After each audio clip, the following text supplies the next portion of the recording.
So one of the real privileges of being the oldest person sitting here among my colleagues is that I've had the pleasure of being Because I'm standing. I've had the pleasure and sometimes the displeasure of being both a mentor and a mentee. And so I'm delighted to sort of claiming my position here as a senior leader, and I'm loving it. You know, I think that as a mentor, some of the things that I've learned over time are that it's really important to understand your mentee's strengths. Not everybody is going to be like you or share the same strengths. You know, as Angie was saying, you know, we each, as we go through our careers, we identify our style of leadership and management, and sometimes it doesn't work for other people. And so being clear that this is that person's strengths, this is what this person that you're working with brings to the table, and either helping them to live into those strengths or helping them identify them, holding up a mirror a bit and helping them to understand who they are, but not hoping or expecting or working for them to become more like you, because that's not what it's about. I will also say that I think a lot of what you're going to hear today, and maybe what you've learned as you've read or been in mentoring relationships, is that the mentors are giving everything and the mentee has very little to give. And I'm here to tell you it is absolutely a two-way street. And it's really important, I think, to think about what a mentee has to offer. And I'll tell you, I think there may be three things just that you should consider. One of the things that you have to offer is that you should be grateful and you should express that gratitude. And sometimes that comes in the form of my favorite thing, which is a personal handwritten card, but it could be anything.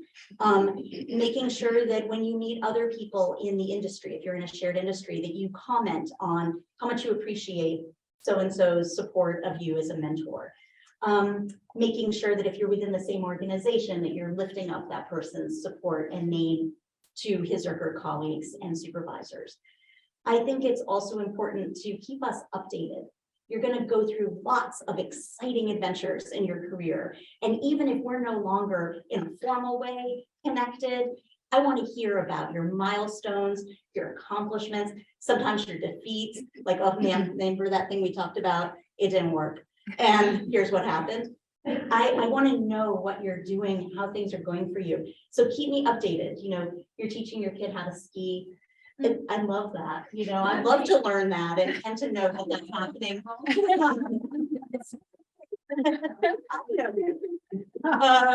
She's incredible. And I think the other thing is to offer feedback. You know, not everyone who's a mentor gets it right all the time.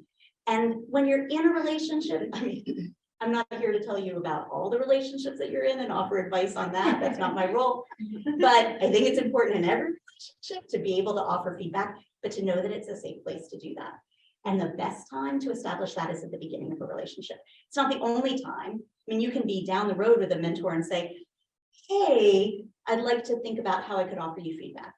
The way that I might approach it, I'm a communications person, so I think about this stuff all the time, and that's my loop, is maybe to say at the beginning of an opportunity with a mentor, I'd like to be able to share with you what is helpful about what you offer and what is less helpful. Would you be open to that?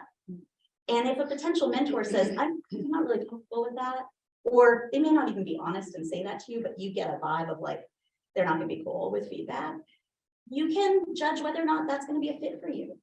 Or, you know, going into it, it's not a place where you can say, this doesn't work for me. And it's good to know that early on.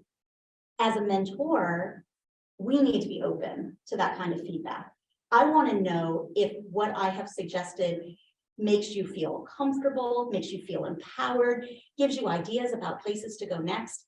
Because if it doesn't, I don't want to offer that kind of advice. I want to shift and pivot and find another way to support you, but also so that the next time I'm mentoring someone, I don't assume that that's the right way to proceed.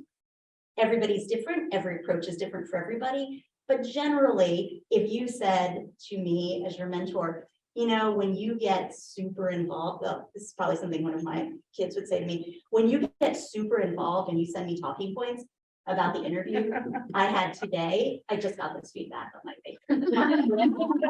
About the interview I had today with a grad school supervisor. I really appreciate that you're thinking of me in such a warm and loving way. This is what he should have said. He didn't say that. Here's one. But I didn't use your talking points because it has to be authentically me. Like, I'm the one who's doing this task. I'm going to be the one working in this lab. I need to show them who I am from the start. That was really great feedback for me. Now I know that maybe talking points are welcome, but that kind of affirming, like, wow, that sounds like you did a great job with that interview. I hope it works out for you. Let's keep me informed, keep me, keep in touch. But you have to be open to that kind of feedback always. So those are the things I think that you as mentees give to mentors, appreciation, feedback, and, a sense of what works for you.